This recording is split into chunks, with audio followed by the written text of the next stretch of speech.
أعوذ بالله من الشيطان الرجيم. بسم الله الرحمن الرحيم. يا أيها الذين آمنوا أوفوا بالعقود، أحلت لكم بهيمة الأنعام إلا ما يتلى عليكم غير محل الصيد وأنتم حرم، إن الله يحكم ما يريد. يا أيها الذين آمنوا لا تحلوا شعائر الله ولا الشهر الحرام، لا تحلوا شعائر الله ولا الشهر الحرام ولا الهدي ولا القلائد ولا آمين البيت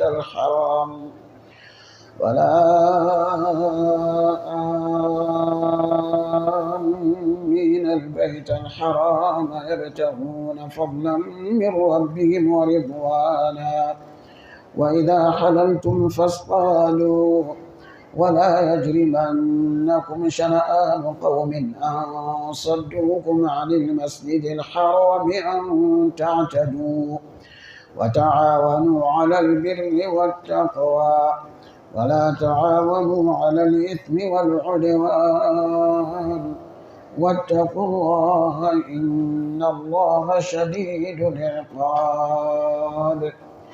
حرمت عليكم الميتة والدم ولحم الخنزير وما أهل لغير الله به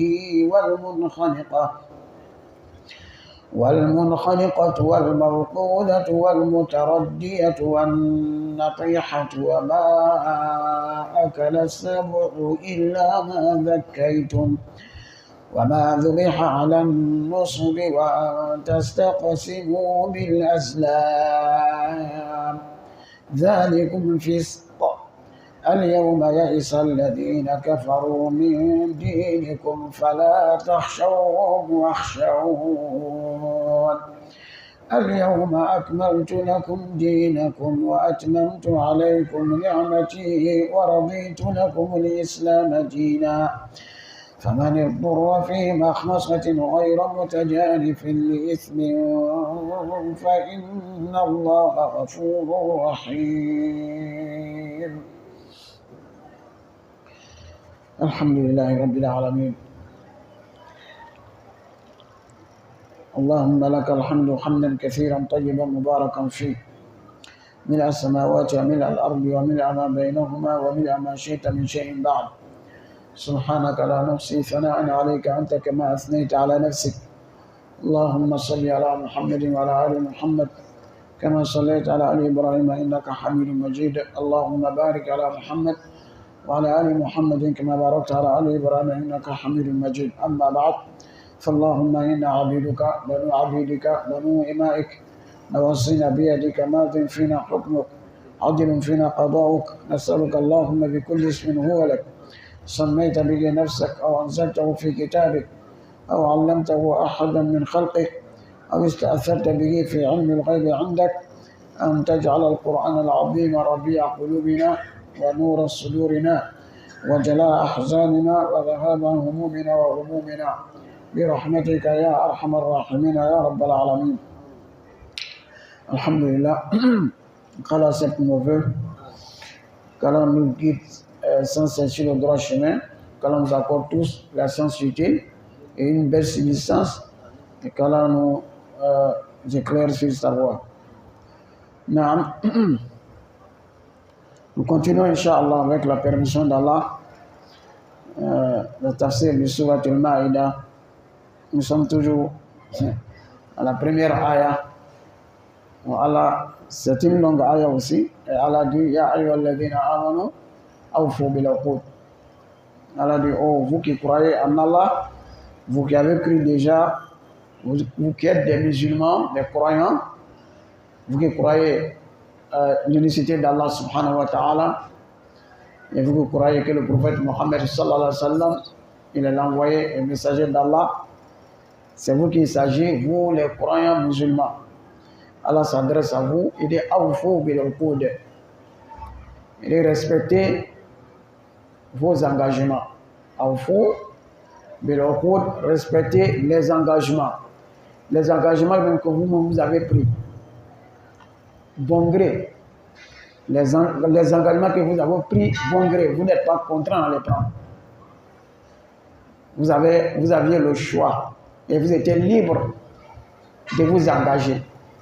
Et donc, respectez ces engagements-là, honorez à vos promesses. Donc, nous avons dit la séance dernière, toutes les recommandations de l'islam se trouvent dans cette phrase-là. Awfu bil uqud.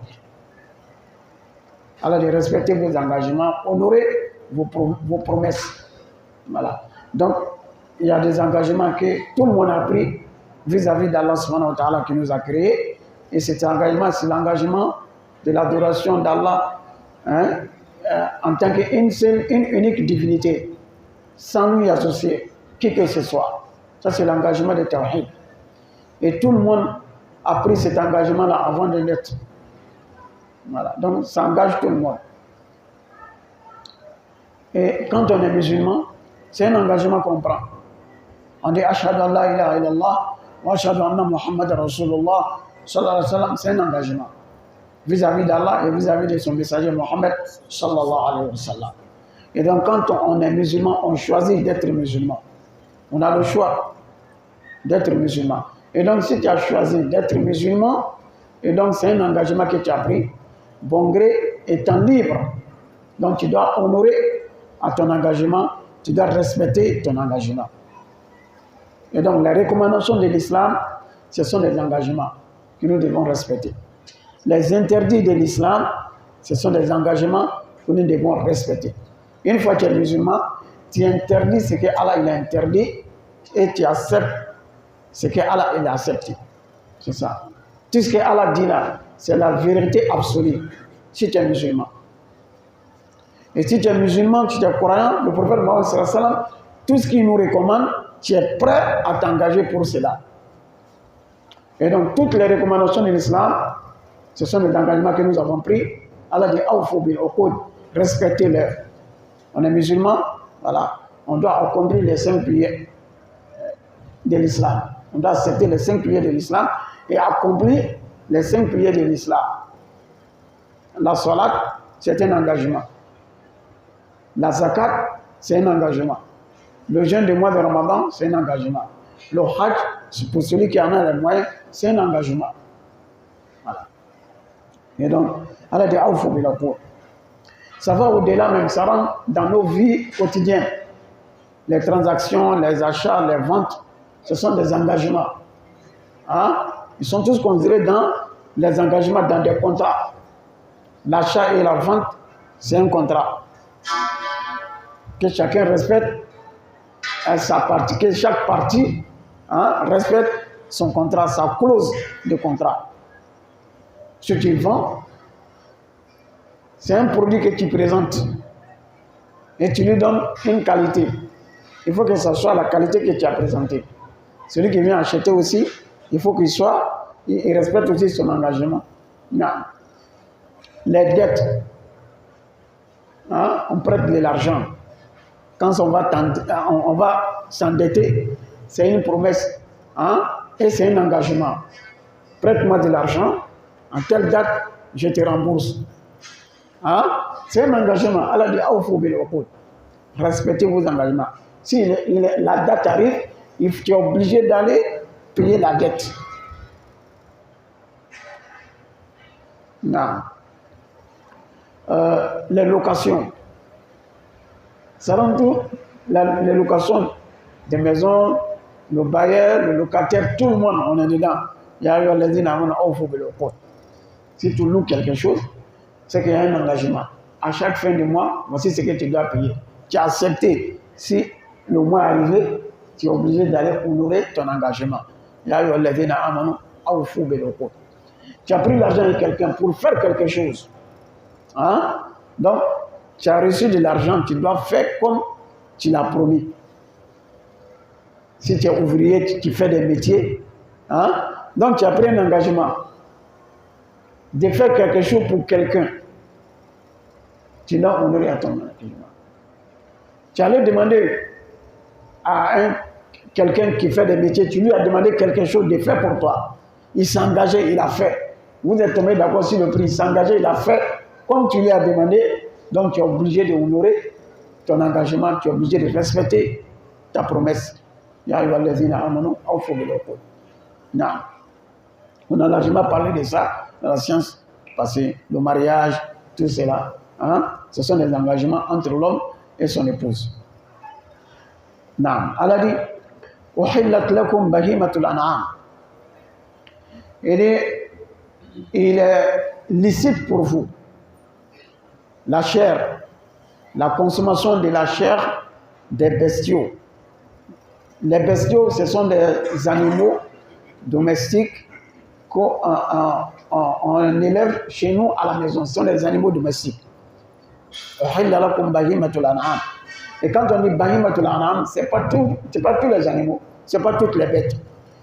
Et c'est 8 types, 8 qualités de bêtes qu'on appelle bahimatul an'am. Hein? Les savants, littéralement en arabe, bahimatul an'am, ça veut dire les bêtes précieuses, les bêtes gracieuses, hein? Les bêtes qui ont beaucoup d'avantages, qui ont beaucoup de profits. Ce sont des bêtes mais qui ne sont pas comme les autres. Hein? Bahimatul an'am. Dans ces bêtes-là, on en trouve beaucoup de grâce, beaucoup de bienfaits. Il s'agit de les chameaux, les bœufs, les moutons et les brebis. Et les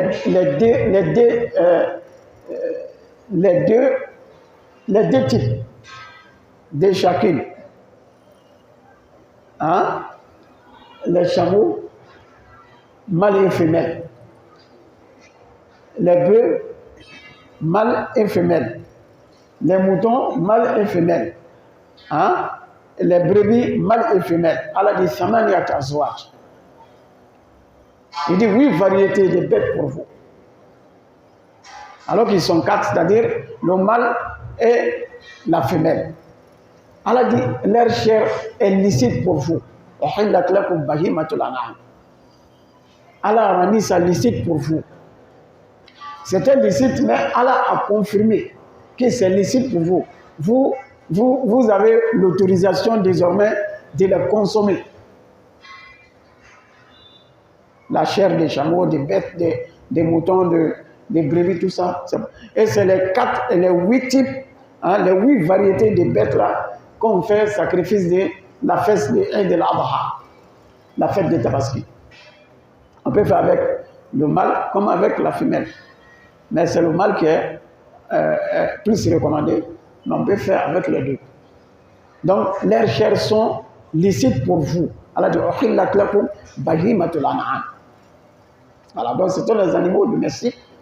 On mange, on peut consommer leur chair. Mais bien sûr, avec des conditions.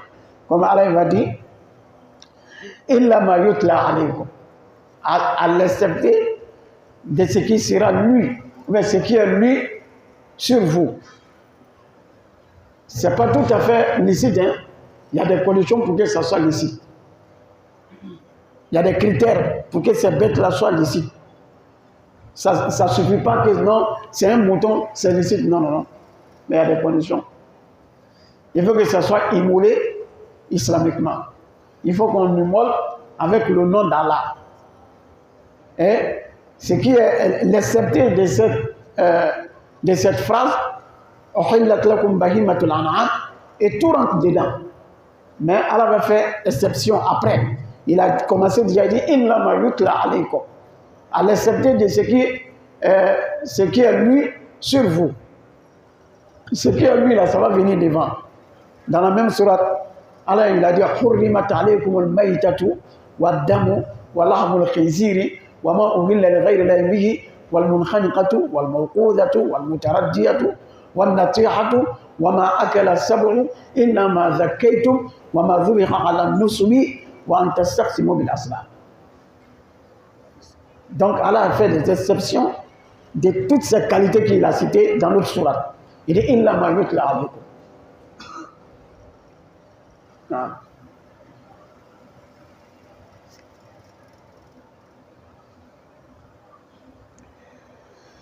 Donc, Illa ma yutla alaykum, à l'excepté de ce qui sera lu sur vous.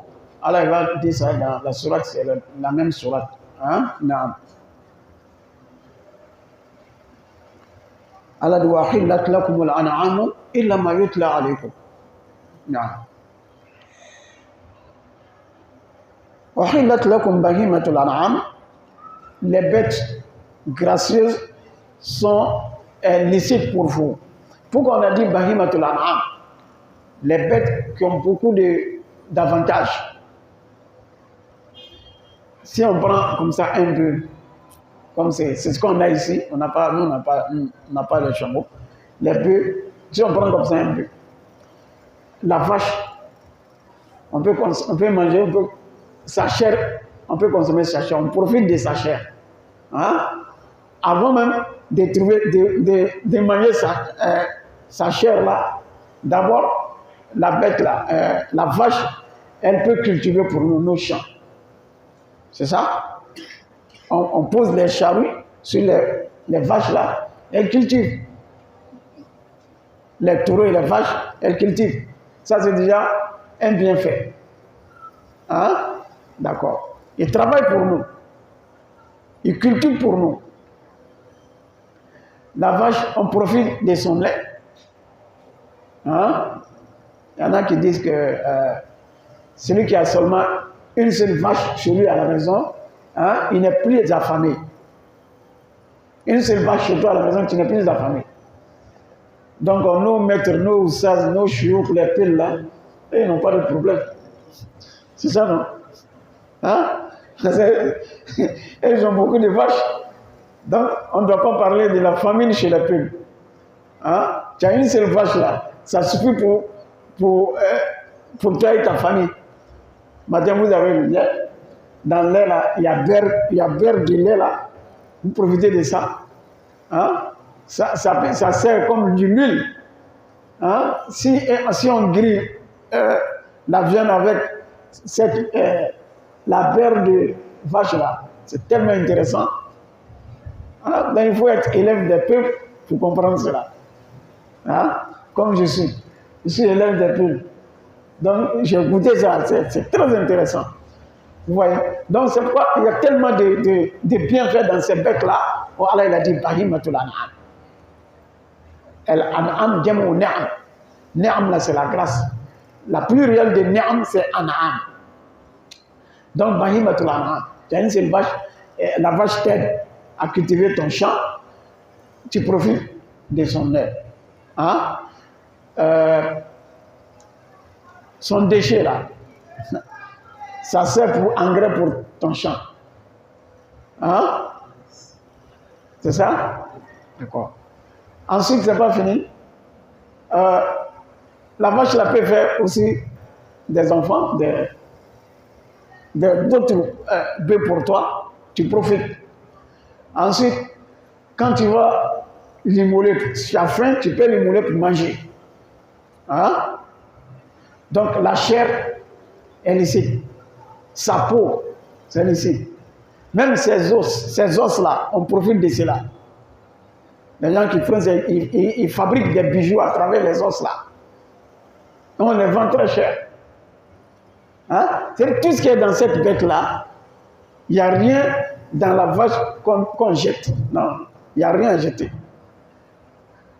Hein? Même après avoir, quand on l'a immolé, on l'a égorgé, on veut manger, déchet même qui est dans son caca, hein? Voilà, son caca là, on peut manger, c'est pas haram. Caca de Dieu, on peut manger, c'est pas haram. L'herbe qu'il a brouté dans son ventre là, il y en a qui enlèvent ça pour préparer de la sauce avec. C'est très intéressant. Hein? Des Chinois font ça, voilà. C'est naturel, c'est. Hein? Tu vois? Donc on profite de tout. Non. On profite. Quand on va à Tchéké là, vous savez comment à Tchéké là, ils ont fabriqué à Tchéké là. Hein? À Tchéké là, les femmes ébriées là, quand elles préparent à Tchéké là, hein? Là où ils mettent la farine d'à Tchéké là pour faire là.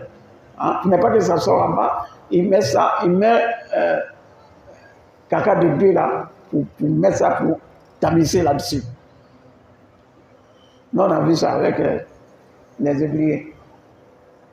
Parce qu'on a fait un village ébrié. C'est là-bas qu'on a fait notre enfance. Village ébrié.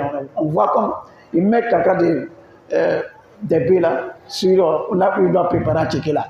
Donc on ne peut pas dire qu'on ne consomme pas ça. Tout le monde a consommé des déchets de bœuf ici. Hein? Donc c'est halal. Son déchet même est halal. Même son pipi là, c'est pas haram. Non. C'est non. Oui.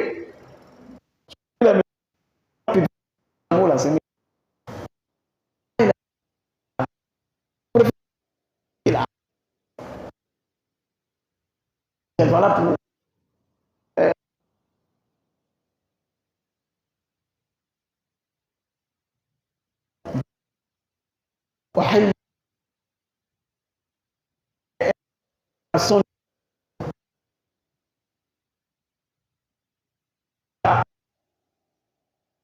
c'est pas haram.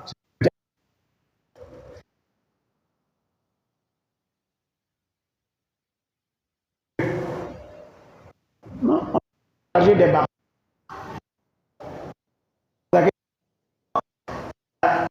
Comme ça, il a toute la journée au champ. Maintenant, en rentrant là, il prend des barrages, il dépose chez lui là.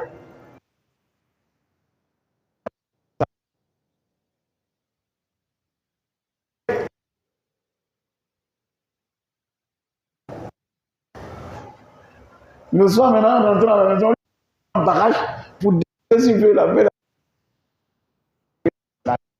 petite. Donc, hein? Non. Non. Donc, profite de tout ça. L'islam fait Allah il a dit. Donc, c'est pourquoi on dit des bêtes gracieuses, les bêtes qui ont beaucoup de grâce. Allah dit Illa mayut laikom. Allah s'interdit de ce qui est lu sur vous pour dire que c'est interdit. Hein, ce qui est lu pour dire interdit, c'est ce qui vient que nous avons dit Adam, ça va venir même surat. Non.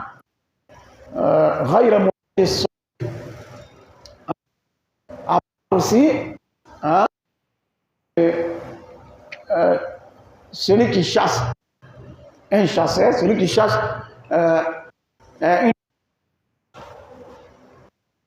une bête, étant organisé en état de qui la chasse interdite. Donc les savants disent que dans cette aya-là, quand il a dit que les précieuses là, les bestiaux, on a dit les savants disent les domestiques et les ces gens, ils ont l'air semblables. Les domestiques, les bœufs là, il y a domestique, il y a sauvage. Hein? Voilà, donc les domestiques sont les sauvages. Les sauvages sont interdits lorsque vous êtes en état de sacralisation, compris la Hajj. Et donc, interdit état de sacralisation. غير محل الصيد.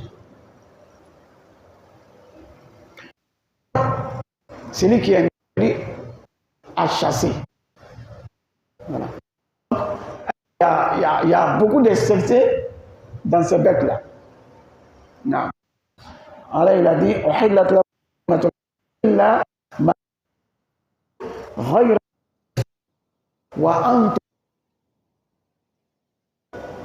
les bestiaux domestiques sauvages, ces bêtes-là, vous êtes lisibles. Par en lire sur que c'est qu'à la c'est qui est après, hein, qui sera non.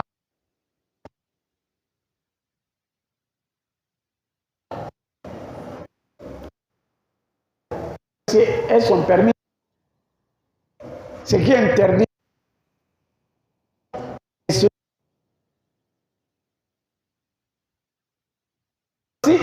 celui qui en est il doit accomplir il a la là, cette bête-là n'est plus. Il y a des savants qui disent que pour lui, il est interdit, mais c'est licite pour les autres. Il y a qui disent que non, c'est même pour lui, ni pour les autres. Quand on a la compréhension. Allah dit أحلت لكم بهيمة الأنعام إلا ما يتلى عليكم غير محل الصيد وأنتم حرم. Allah dit إن الله يحكم ما يريد. Certes, Allah juge comme il veut, il juge ce qu'il veut. Il légifère ce qu'il veut comme il veut. إن الله يحكم ما يريد. Allah légifère ce qu'il veut, il tranche comme il veut. Il juge comme il veut. Donc, le fait de dire que cette chose est halal ou bien cette chose est haram, hein, c'est un jugement. C'est Allah, il fait le jugement comme il veut. Et en islam, c'est Allah seul qui fait le jugement. Le jugement pour dire que ça, là, cette chose-là est halal ou cette chose est haram, c'est le droit absolu d'Allah. Lui seul, subhanahu wa ta'ala. Nul n'a le droit d'interdire une chose qu'Allah n'a pas interdit. Nul aussi n'a le droit de permettre une chose qu'Allah a interdit. Inna Allah yahkumu ma yurid. Donc Allah tranche, il juge, il donne un jugement comme il veut, à qui il veut. C'est Allah qui rend ça halal, interdit, licite.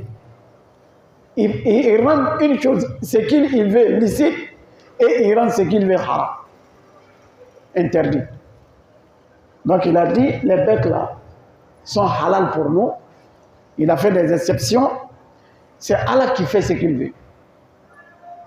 Nul n'a le droit de venir dire pourquoi Allah il a dit ça, pourquoi il a fait ça, pourquoi. On ne dit pas pourquoi Allah. Allah, ce n'est pas ton ami. Ce n'est pas ta catégorie. Si Allah il a tranché quelque chose là, nul n'a le droit de venir dire mais pourquoi Allah est là. Non, il faut respecter Allah. Wallahu yahkumu la mu'aqqiba li hukmihi. Si Allah tranche là, nul ne peut attaquer le jugement d'Allah. C'est fini, si tu veux la foi appliquer. Mais si c'est qu'Allah a rendu halal là, c'est halal jusqu'au jour de la résurrection.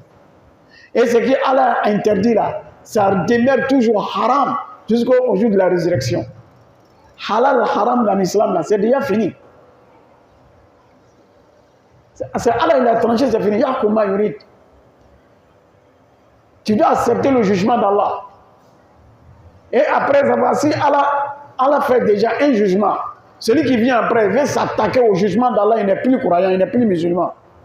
وَمَا كَانَ الْمُؤْمِنِ وَلَا مُؤْمِنَةٍ إِذَا قَضَى اللَّهُ وَرَسُولُهُ أَمْرًا أَنْ يَكُونَ لَهُمُ الْخِيَرَةُ مِنْ أَمْرِهِمْ. Oui, bon c'est bon. Allah il a dit, bon, c'est haram dans le Coran, mais aujourd'hui le monde a évolué, maintenant ça ne peut pas. Est-ce que toi tu es croyant? Wallah, tu n'es pas croyant. Le monde a évolué là, Allah il était où quand le monde a évolué là? Allah il est là, non? Allah il savait que le monde allait évoluer, non? Hein? Non, laissez les jugements d'Allah tels qu'ils sont. Les principes de l'islam là, laissez ça comme si vous voulez appliquer, si vous voulez n'appliquez pas. Mais ne cherchez pas à modifier le jugement d'Allah.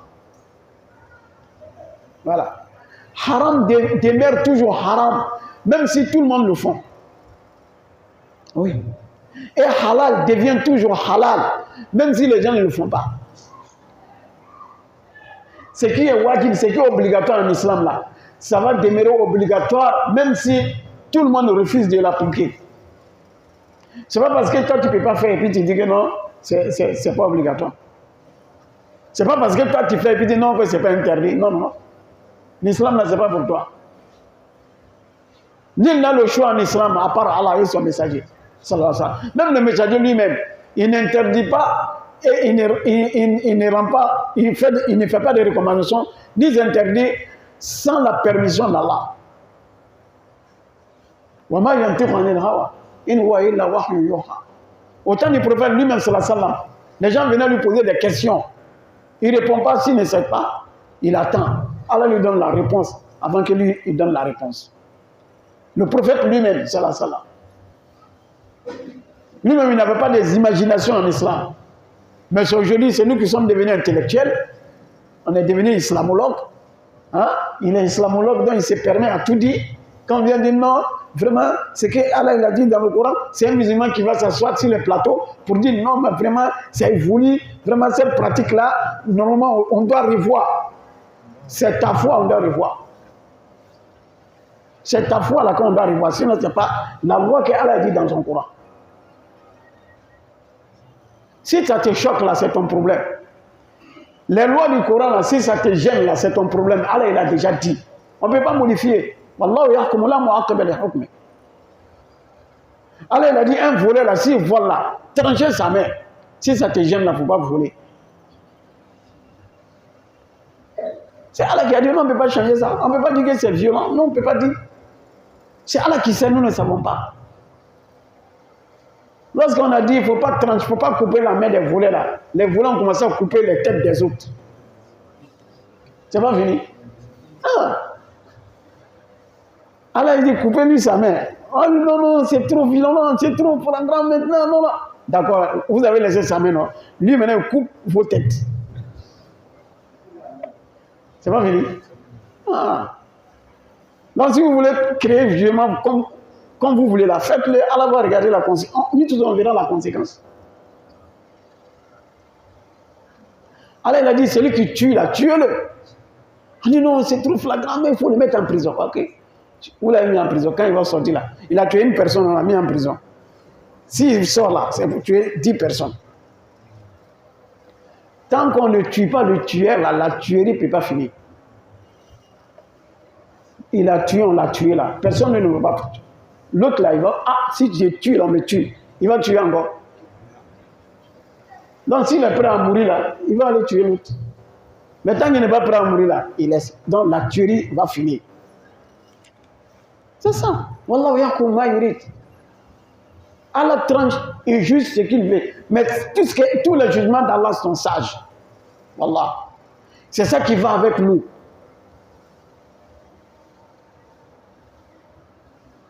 Allah il a interdit l'alcool, la bière, l'alcool. Voilà. Ce qui rend ivre là. Allah l'a interdit. Quelle que soit sa nature. Ce n'est pas le nom là. Mais c'est le fait. Aujourd'hui, les gens consomment l'alcool parce que c'est un autre nom qu'on a donné au produit. C'est le même produit là. Même si on a changé les flacons, même si on a changé la bouteille là, c'est ce qui est dedans qui ça. Que ça soit fabriqué à partir des sorgho, à partir d'haricots, à partir de raisins, à partir de dattes. Une fois c'est alcoolisé là, c'est interdit. On va venir me dire que non, c'est bière non alcoolisée. Est-ce que tu es obligé de dire non alcoolisée? C'est qu'il y a le doute. Hein? Sinon, si tu dis Nyamokuji là, tu ne peux pas dire non alcoolisé. Hein? Quand on dit jus d'orange là, on ne peut jamais dire non alcoolisé. Si tu dis que ça là, c'est non alcoolisé là, c'est que toi-même tu doutes de ce que tu es en train de consommer. Non, soyons sérieux. Une fois j'ai trouvé quelqu'un, il était en train de boire, il s'appelle Malta. Ah, Malta là, Malta Guinness là, en train de boire. Il m'a vu net, il a caché. Et puis après il me dit non, c'est non alcoolisé. Mais c'est moi qui t'ai demandé. Mais pourquoi tu as caché? Ah, comment tu sais? Je dis, comment tu as vu, non?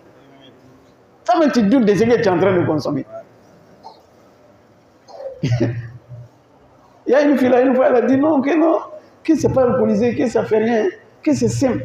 C'est simple, non, que ça ne saoule pas.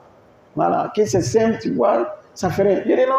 Il dit même son odeur là même, c'est même chose comme l'autre là. C'est même odeur. Je suis sûr que c'est le même goût. Je n'ai jamais goûté, en tout cas, moi je l'ai jamais. Mais si tant que c'est la même odeur là, hein, et puis c'est la même couleur. c'est la même odeur, même couleur, tout des mouches. Hein? C'est pas encore clair. Donc elle a dit non, qu'il n'y a rien dessus, c'est comme ça, c'est simple quoi. Voilà. Il dit, mais seulement si tu prends, tu as du courage. Ah, voilà, c'est ça le fait. Si ça te donne le courage là, c'est ça même. C'est quand le courage là va dépasser sa limite là. Voilà. Tu vas vouloir aller derrière alors que tu es en train d'aller devant. Tu vas vouloir aller devant alors que tu es en train d'aller derrière. Tellement il y a trop de courage. Hein, au lieu de faire un pas, tu vas faire deux pas. Tu vas chercher à aller devant, mais tu fais un pas devant, deux pas derrière. Tu vas où? Finalement, c'est pour tomber parce qu'il y a trop de courage. Le frère Sassam, il a dit, un jour viendra, les gens vont consommer l'alcool en changeant le nom. On lui donne un autre nom pour mieux le consommer. C'est ça, c'est ça aujourd'hui. Parce que si on dit bière direct là, non. Mais si on a changé le nom, on dit que c'est un non alcoolisé, ou bien on met, il y a 1% d'alcool. Tiens. Tant qu'il y a 1%, tant qu'il y a 1% des noms de l'alcool dessus, là, c'est haram. Sinon, s'il n'y a pas d'alcool, on n'est pas obligé de dire non alcoolisé. Voilà. Aïna Allah yahkum ma yurid. Donc Allah, il légifère ce qu'il veut. Et quand il veut et comment il veut. Non. Donc le halal, c'est ce que Allah a rendu halal. Et le haram, c'est ce que Allah a rendu haram. Nul n'a le droit de donner un jugement à ce que Allah a créé. Non. Donc comme c'est Allah seul qui a créé toutes les choses, c'est Allah qui a le droit de faire le jugement. Si Allah dit ceci est bon, c'est bon. Si Allah dit c'est mauvais, c'est mauvais. Même si toi tu vois ça bon. Si toi tu contredis les jugements d'Allah, ça veut dire que toi ton esprit là qui est investi. Sinon ce qu'Allah dit là, c'est tout droit. Si tu n'arrives pas à comprendre le jugement d'Allah, c'est que tu as un problème dans ton esprit. Quelqu'un qui est malade là, même l'eau simple là, s'il boit là, il va dire que c'est amer. Hein? L'eau simple là, tu bois, c'est pas amer, tout le monde sait que c'est pas amer. Mais si quelqu'un est malade, on lui donne l'eau simple là, il va boire, il va dire que c'est amer. Le problème c'est pas l'eau, le problème c'est où? C'est lui dans sa bouche, la maladie qu'il a, il n'a qu'à chercher à soigner la maladie là d'abord. Si il a soigné sa maladie là, il va boire l'eau, il va trouver que c'est très dur. Ça passe normalement. Donc c'est ainsi le jugement de l'islam. Si toi tu trouves bizarre là, c'est que c'est toi ta foi qui est bizarre. Il faut chercher à soigner ta foi d'abord, ta croyance. Une fois ta croyance est correcte là, tu vas trouver tout ce qu'Allah a dit normal. Wallahi. Tu vas trouver tous les jugements d'Allah normal. Mais si toi tu trouves les jugements d'Allah, les lois d'Allah anormal là, c'est que c'est toi-même qui es anormal. Inna Allah yahkum ma yurid. Naam. Allah dit ya ayyuhal ladhina amanu la tuhillu sha'air Allah. Allah rappelle encore ya ayyuhal ladhina amanu, ô vous les croyants, la tuhillu sha'air Allah. Dans le premier appel, Allah a dit ya ayyuhal ladhina amanu awfu bil uqud. Vous qui avez cru, respectez vos engagements. Là, il a appelé, il a fait une ordonnance. Il a fait une recommandation. Ici, Allah, il a appelé, il a fait une interdiction, c'est ça. Une fois, Allah fait un appel, Allah lance un appel dans le Coran. Si ce n'est pas pour recommander un bien, c'est pour interdire un mal. Non. Allah dit, ya ayyuhalladhina amanu, La tuhillu sha'air Allah. Il dit, vous qui avez cru, vous qui croyez en Allah, la tuhillu sha'air Allah. Ne profanez pas les rites sacrés d'Allah. Sha'air Allah, jam'u sha'aira. Ce sont des rites cultuels d'Allah subhanahu wa ta'ala. Allah dit, ne profanez pas les rites cultuels sacrés d'Allah subhanahu wa ta'ala. La tuhillu sha'air Allah. Ne profanez pas. Donc il faut respecter les rites et les symboles d'Allah. Sha'air Allah. Abdullah ibn Abbas radiallahu ta'ala anhuma, il dit Sha'air Allah, ça veut dire les rites du Hajj, les rites des pèlerinages du Hajj. Sha'air Allah. Donc les rites des pèlerinages là, c'est Allah qui les a légiférés. Là, il y a un temps pour le Hajj. Il y a un lieu, il y a un temps pour le Hajj. Il y a un lieu pour le Hajj. Hein? Ce n'est pas à tout moment qu'on accomplit le Hajj. Ce n'est pas tout le monde qui accomplit le Hajj également. Ce n'est pas partout on fait le Hajj. Non. Le Hajj là a des lieux. Le Hajj a des temps. Hein? Al-Hajj Ashur Ma'lumat. Et il y a des lieux pour le Hajj. Il y a un temps pour le Hajj. Et il y a un type il y a des conditions pour accomplir le Hajj. Tout cela se rentre dans le rite des Hajj. Sha'air Allah. Allah dit, ne profanez pas les rites culturels du Hajj d'Allah. C'est-à-dire quand on doit le Hajj, respecter ce qu'Allah a dit. On fait tawaf ici. Safa Marwa là, c'est ici.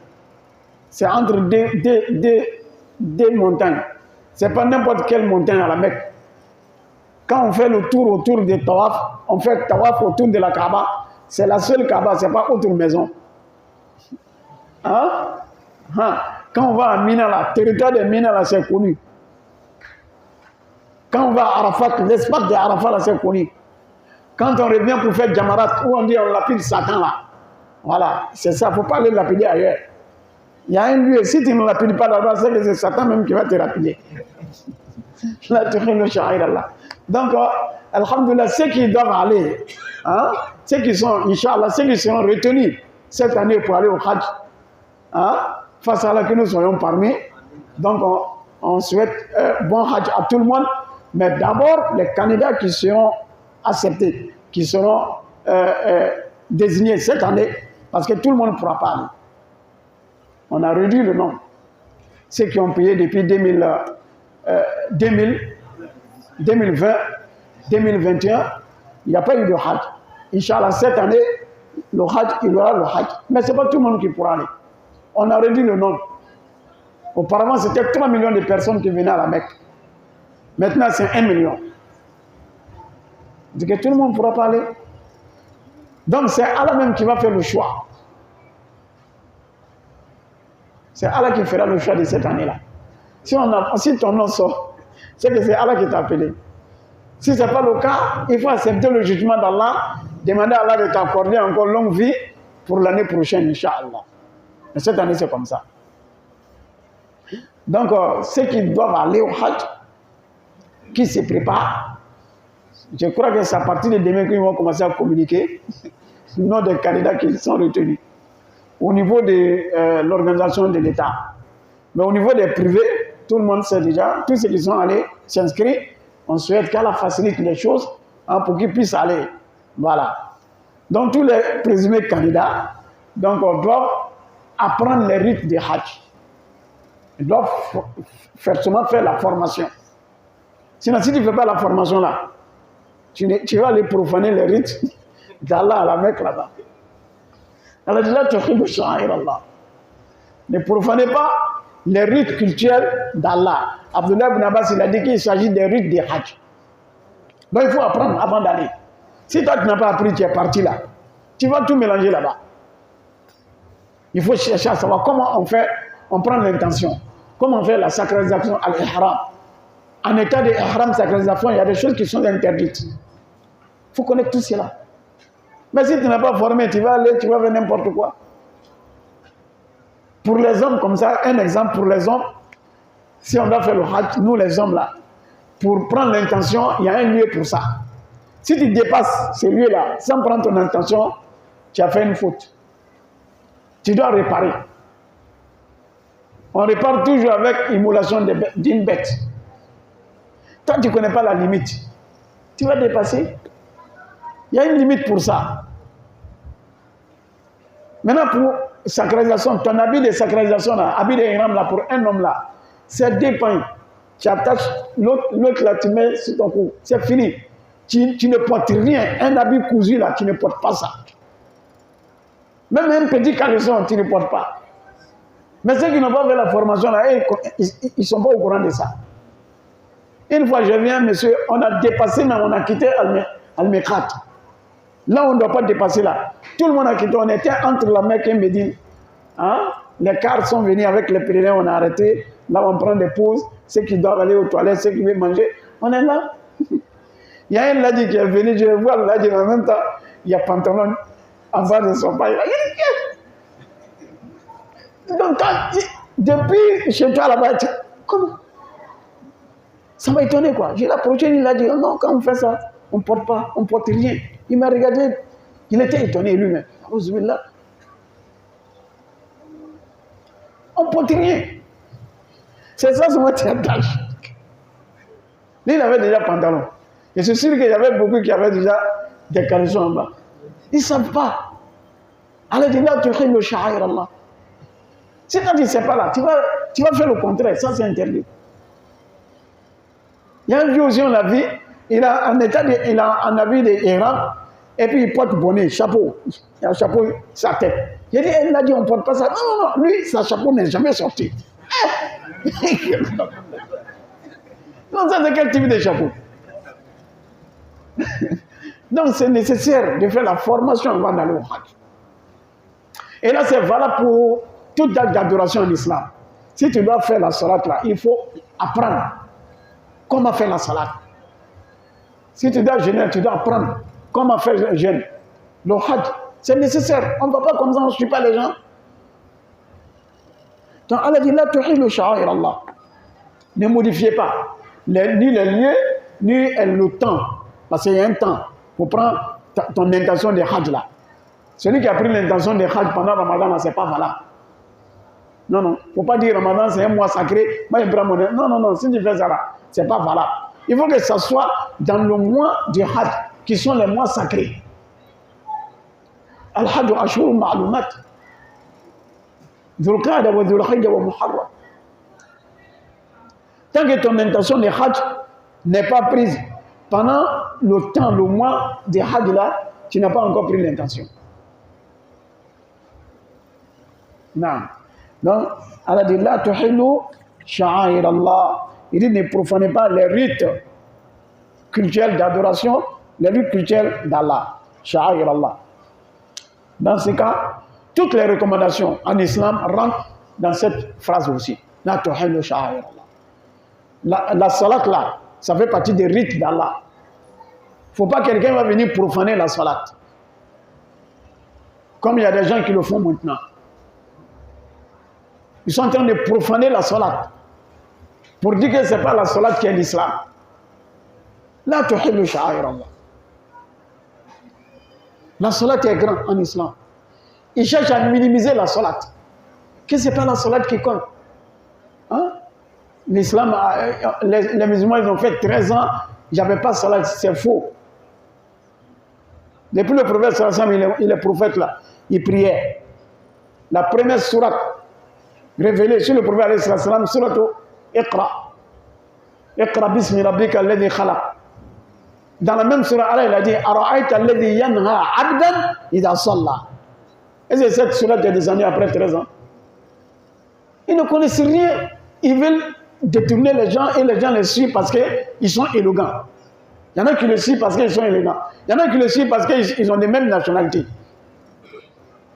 L'islam, là, ce n'est pas faire des nationalités, ni tribus, ni races. Non. Allah dit, la tuhillu sha'air Allah. Celui qui viendra dire que l'islam là, qu'il n'y a pas de salat dans l'islam là, il a profané la salat. Il a minimisé la salat. Ce qu'Allah a rendu grand là, si toi tu minimises ça, c'est une profanation. N'est-ce pas? Là, tu ris le sha'ir Allah. Ils vont venir dire non, l'islam c'est pas la salat, ni le jeûne, ni le hajj, ni les gens, ils jeûnent, ils vont à l'enfer. Il y en a, ils jeûnent, ils font hajj, ils sont en enfer. Mais ça veut dire quoi ça? Si celui qui prie va à l'enfer, celui qui jeûne il va à l'enfer, celui qui fait hajj il va à l'enfer, celui qui donne zakat il va à l'enfer, dis-moi, qui va aller au paradis? Celui qui fait maouloud. Non, non. Celui qui fait maouloud, c'est celui qui doit aller. Parce que c'est maouloud seulement qui les intéresse. Hein?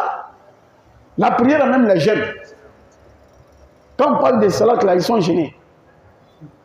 Ils ont enlevé la salat, ils ont enlevé la zakat, ils ont enlevé tout. Tout cela, ce n'est pas dedans.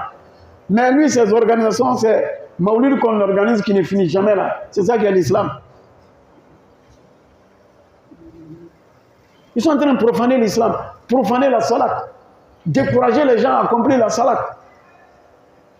Ce n'est pas la salat qui compte. En islam, là, à part la salat, là, qu'est-ce qui prouve même que quelqu'un est musulman même?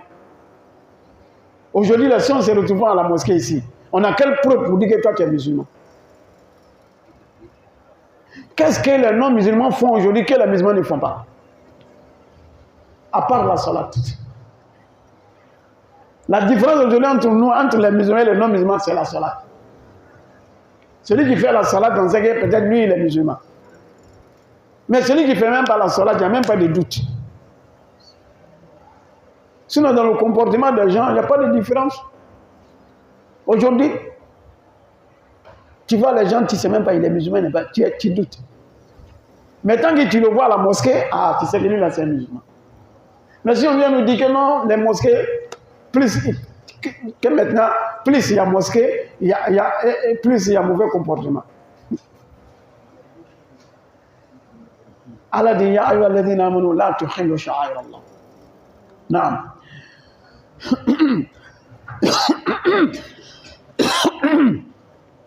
Allahu Akbar. Et donc, chercher à modifier les rites de l'islam, c'est une profanation. Comme nous avons dit, pendant le mois de Ramadan, on a dit la zakat fitr là, on donne en espèces, on donne en nature, pas en espèces. Ceux qui veulent forcément donner en espèces là, ils sont en train de modifier la loi d'Allah. Et c'est les mêmes qui ont commencé à dire maintenant, pendant la fête de Tabaski là, ils commencent à dire, au lieu d'immoler les bêtes là, il faut donner l'argent des bêtes là aux pauvres. Oui, c'est la même tendance là, c'est la même idéologie. Celui qui a dit de donner zakat fitr en espèces, ils sont en train de dire maintenant que les bêtes là, les moutons qu'on immole pendant la fête de Tabaski là, non, il ne faut plus immoler, il faut donner son argent. Son équivalent, les 100 000 ça. Si on achète les moutons 200 000 là, ben 100 000. Au lieu d'aller immoler ça, il faut donner 100 000 aux pauvres. Ah, chez vous avez quel problème avec l'islam? On sait désormais qui les dicte. Les propos là, on sait qu'il y a des gens qui les dictent cela. Parce qu'il y a des pays, on est interdit d'immoler des bêtes là-bas. Donc ils vont faire le tabaski là comment? Ils n'ont pas donné l'argent. Non. Là où tu es à l'Occident, dans ton pays à l'Occident là-bas, où ils sont contre l'islam, si tu veux forcément rester là-bas, là, mais il faut respecter les rites de l'islam. Là-bas, si on vous interdit d'immoler les bêtes, les moutons pendant la fête de Tabaski là, envoyez l'argent au village, ils vont acheter des moutons pour immoler là-bas à bon nom. Mais jamais on va dire, on va permettre que les gens n'ont pas donné l'argent. On a dit, là, tu règles sha'air Allah. Ce n'est pas seulement les rites du Hajj, tous les rites de l'islam, tels que Allah il a tranché là, il faut que ça reste ainsi. Celui qui cherche à modifier, alors il est en train de profaner les rites d'Allah. Non. Allah dit, là, tu règles sha'air Allah, wa la shahr al-haram. Et ne profanez pas les mois sacrés. Oui, il y a des mois sacrés. Il y a 12 mois dans l'année, comme Allah il a dit, Inna iddata shuri inda Allah 12 shahra. Il est le nombre de mois auprès d'Allah, sont 12 mois. Parmi les 12 mois, il y a 4 mois sacrés. Ces mois sacrés-là, il ne faut pas les profaner. Quand on est un mois sacré, ça veut dire qu'on ne commet pas de péchés pendant ce mois-là. On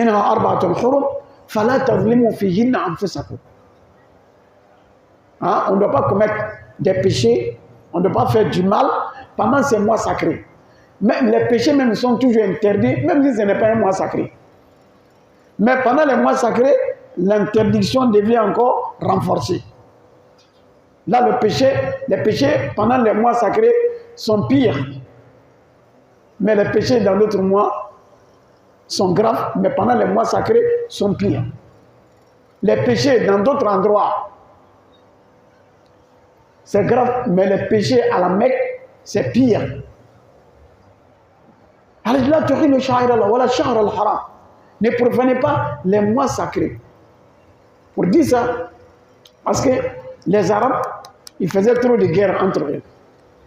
Mais pendant ces mois sacrés-là, ils font cesser le feu.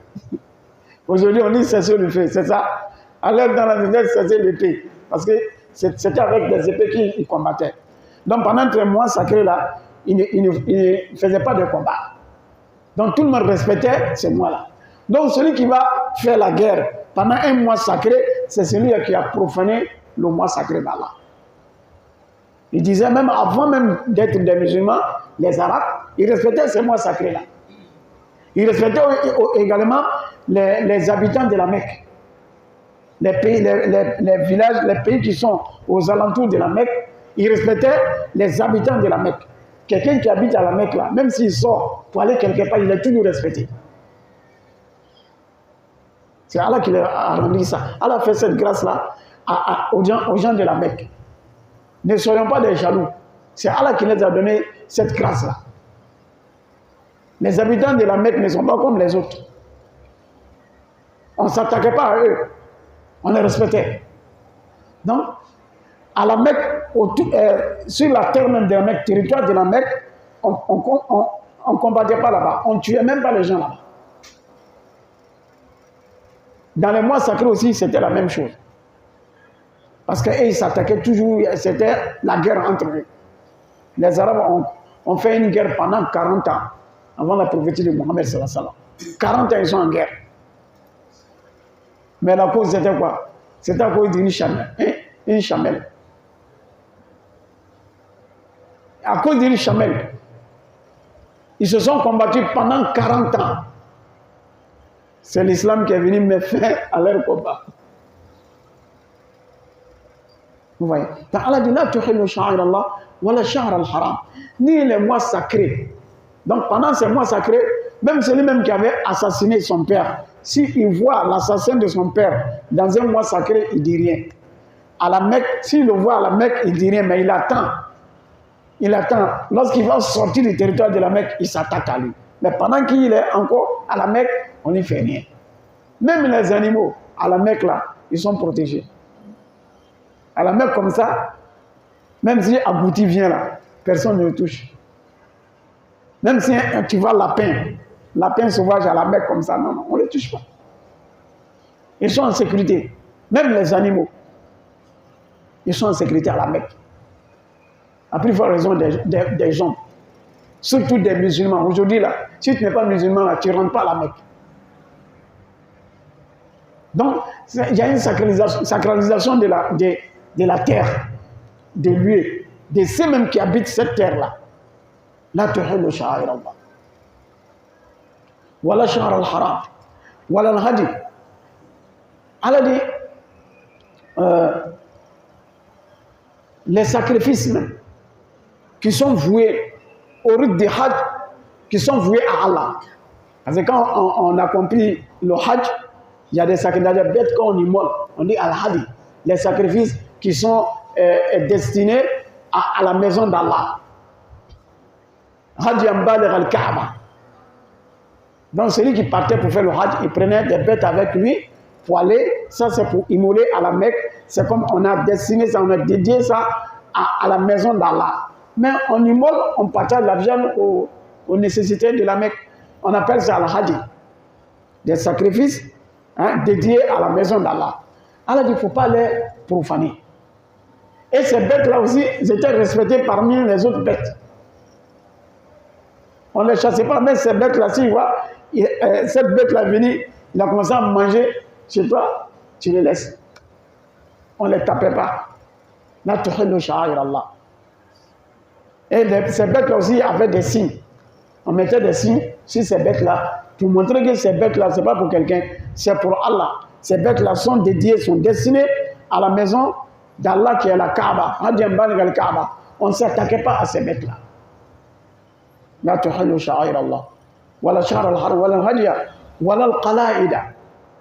Al-qala'id, ce sont des colliers. Il y avait des types de bêtes, des colliers, on mettait des colliers sur ces bêtes-là, pour montrer comme ces bêtes-là sont destinées à la Kaaba. Pour mettre une différence entre ces bêtes et les autres bêtes. On appelle qala'id. Et il y avait des Arabes aussi, s'ils voulaient aller au Hajj. Même avant l'islam, les Arabes, ils pratiquaient le Hajj. Avant l'islam même. Parce que le Hajj, c'est le rite d'Abraham, leur grand-père. C'est son rite. Même avant même la prophétie du prophète Mohammed, les Arabes partaient au Hajj à la Mecque. Dans ceux qui partaient à la Mecque, pour ne pas qu'on s'attaque à eux, parce qu'ils passent ils passent dans les villages où tout le monde, n'importe qui peut les attaquer. Donc ils avaient des signes. Ils portaient des colliers pour montrer que lui, c'est pas pour aller attaquer quelqu'un, c'est pour aller faire le Hajj. Donc on ne s'attaquait pas à eux. Allah dit, même aujourd'hui, on ne s'attaque pas à celui qui se rend à la Mecque pour aller faire le Hajj. On ne s'attaque pas à lui. Donc ça interpelle tout le monde, ceux qui maltraitent les pèlerins là. Allah dit, la tuhillu sha'air Allah. Wala sha'r al-haram, wala al-hadiya, wala al-qala'ida. Souvent on mettait des colliers sur ces bêtes. Il y a des gens aussi qui portaient ces colliers là pour montrer qu'ils vont pas pour aller faire la guerre, mais ils partent pour aller faire le Hajj. Voilà, amin al-bayt al-haram. Ne profanez pas, ne vous attaquez pas à ceux qui se dirigent vers la maison sacrée d'Allah. Voilà, amin al-bayt al-haram. Ceux qui se dirigent vers la maison sacrée d'Allah. Al-bayt al-haram, c'est la maison sacrée d'Allah, c'est la Kaaba. À la Mecque, on va dire al-masjid al-haram. La mosquée sacrée. Quand on dit al-bayt al-haram ici, c'est la maison sacrée. Ce n'est pas la maison interdite. Hein. On a vu quelqu'un comme ça en train de traduire. Il a vu al-masjid al-haram, la mosquée haram. Donc lui, il a fait une traduction directe en même temps. Et il dit mosquée interdite. Il dit, mais si la mosquée interdite, qui va aller prier? On dit pas, quand on dit al-masjid al-haram, ce n'est pas la mosquée interdite, c'est la mosquée sacrée. Quand on dit al-bayt al-haram, la maison ici, c'est la maison sacrée, ce n'est pas la maison interdite. Quand on donne la bonne compréhension. Donc ceux qui sont là, ils font les traductions directes là. C'est dans les erreurs comme ça qu'ils tombent. Pour traduire là, c'est pas facile. Hein. Il faut comprendre la langue que tu traduis et la langue avec laquelle tu fais ta traduction. Il faut maîtriser toutes les deux langues. Et puis ça ne suffit pas. Il faut comprendre le contexte de ta traduction. Ici, là, il faut comprendre le contexte. Même si tu comprends arabe, tu comprends français. Mais pour traduire ici, là, il faut que tu comprennes le contexte du sujet. Ici, là, on parle de Hajj. On parle de la maison sacrée qui est la Kaaba. On parle de la mosquée sacrée qui se trouve à la Mecque. Quand on va te dire al-Masjid al-Haram, il ne faut pas dire la mosquée interdite, ni la maison interdite. Quand on donne la bonne compréhension. Voilà, quelque chose qui est sacré en arabe, on dit haram. Quand on donne la bonne compréhension. Donc, il est là. Assalamu alaikum wa rahmatullah.